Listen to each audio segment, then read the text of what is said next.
Okay. Hi guys, good evening. Ngayon, katatapos lang na aming pasyente, nagpa-therapy. O, tanungin natin, grabe ang ano nito, ang liit nito, pero grabe ang loob ng, parang mayroong, hindi ko maintindihan kung mga bato sa loob ng katawan. So, tanungin natin, o pangalan? Ako po si Linda Julian, na taga rito rin sa Tibagan. O, ba't napunta? Talaga pong napakasakit na ng aking balikat, yung paypay, sobrang sakit. Halos hindi na ako makagalaw, tinitiis ko ng napakatagal. At saka yung aking mga binti, pagkagabi hindi na po ako matulog ng maayos. Tapos, ang sakit-sakit niya, hindi ko na, kaya lang naalis yung sakit niya, tinatalian ko na siya ng garter na mahigpit. Pero hindi pa rin natatanggal. At kinabukasan, pagkagising ko, yung ulo ko sobrang sakit po. Kasi hindi makatulog. At hindi ako nakatulog talaga. Yun yung aking sakit. Ang lahat ng buong katawan ko masakit. Sabi mo kanina, parang may kumakagat sa mga binti mo na... Parang yung ang sakit niya ay parang kinakagat ng mga kabayong hindi ko maintindihan. Ang sakit niya yung binti ko. Kahit anong pain reliever ang aking inumin, ay talaga bumabalik yung sakit. Dami. Ilan taon na nangyari na? Ilan taon na? Matagal na. Tagal-tagal ko nang iniinda ito. Napunta na ako sa therapy sa clinic. Tinerapy na ako pero hindi rin naalis. Kaya... na-therapy ka nila sa machine? Sa machine. Hindi rin naalis. Wala ding epekto. Kasi sa machine, kung ano lang naramdaman mo, yun lang ilalawin. Opo, ito lang yung kanan. Itong kanan lang na to. Sa aking binti, yun. Pero wala din namang epekto. Wala din. So, bakit man natiis yun? Ilang taon natiis ganun? Siyempre, nagkahantay lang ako ng pagkakataon na ngayon may pagkakataon na ito na. Dito na ako, nagtiis. At saka isa pa, yung hinihiling ko sa Diyos na huwag ko masyadong maramdaman yung sakit ng mga binti ko, na makatulog ako ng maayos. Siguro sabi niya tabag na ng Panginoon, kaya nakakatulog ako ng maayos, hindi ko na rin nararamdaman yung sakit. Pero minsan bumabalik na rin siya. Tapos hindi ko na natiis. Ito, nanonood lagi ako sa video ni Sister Nick. Sabi ko, nagdesisyon na ako, sabi ko, punta na nga ako kay Sister Nick, magpa-therapy na. Sabi ko. Kasi may isang ka-senior tayo na nagpa-therapy. Lagi nga po ako nanonood ng video niya. Ayun, nung napanood ko po yung video ni Ate Daisy, ayun, na ano na po ako. Nakapag-desisyon na talaga. Nakapag-desisyon na po. Hindi na nag-alinlangan. Hindi na po ako nag-alinlangan. Kaya ito na ako, nagpa-therapy. Nung natapos po ang therapy, para po mayroong nakawala sa akin na napakabigat na nakadagan.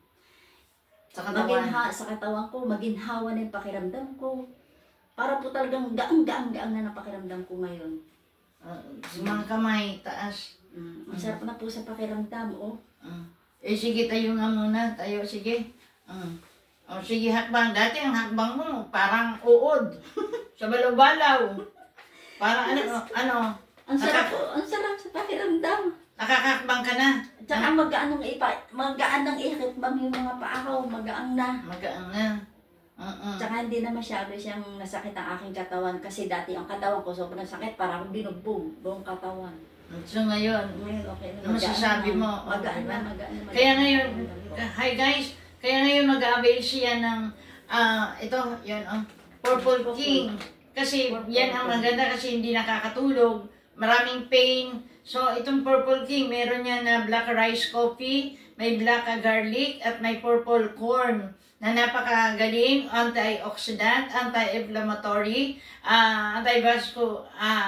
cardiovascular diseases, sa lahat may colon, yung hindi na makawiwi, hindi makapupo. Napakaganda itong black rice coffee. Purple King. Purple King. Purple King coffee. Kaya siya mag-avail. Ayan, hi guys, ito yun. So, nakita mo naman natin kung gaano nasarapan ang ating pasyente, Sister Linda. Kaya hi guys, sa lahat ng mga na may problema, huwag kayong mag-alinlangan. Yung hindi makalakad, hindi dito, sa Diyos, laging walang imposible. So, ano masasabi mo kay Elsalay? Maraming salamat po, Ama. At itinuro mo yung daan kung saan ako gagaling. Amen. Salamat po. O tayo manalangin para shield dahil sa ngala naman anak Espiritu Santo. Amen. Banal na Diyos, pagpala naman, salamat sa biyaya mo. Salamat sa kagalingan sa Lindan. Alam namin, ikaw ang Diyos nagkaloob at nagbigay. Ikaw ang Diyos na nagturo. You are a faithful God. Yes, Sa iyo laging walang imposible. Lahat ng bagay na hingi sapagkat ikaw ang Diyos na makapangyarihan sa lahat.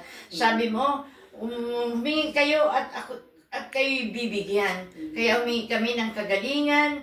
Ngayon, kanina, dumating siya, nakangiwi. Ngayon, uuwi siyang nakangiti. Pagkat ikaw ang Diyos na nagbigay sa kanya ng galak sa puso, pananampalataya. Lawe, balutin siya ng banal na dugo ni Jesus. Simula hanggang talampakan upang huwag makita ng kaaway at manatili ang kanyang kapatatagan sa pananampalataya at muling bumalik para muling tuloy-tuloy ang kanyang sesyon. In Jesus' name, Amen. sabihin mo, magaling na ako. I'm healed. I'm healed, yes. I'm healed. Tingnan mo si Charlene, tingnan mo ang picture, videohan mo sa kanyang lakad. O sige, lakad. Yung lakad, gwapita. Itataas ang paa, itataas ang ihakbang na maayos. O kanina, parang panda ka. Ngayon, hindi na. Matutuwa diba? anak mo. Sige, picturean mo, sister. Ayan na nga. Sige, picturean mo kapag labas. Saka doon mo, yan. Hi guys!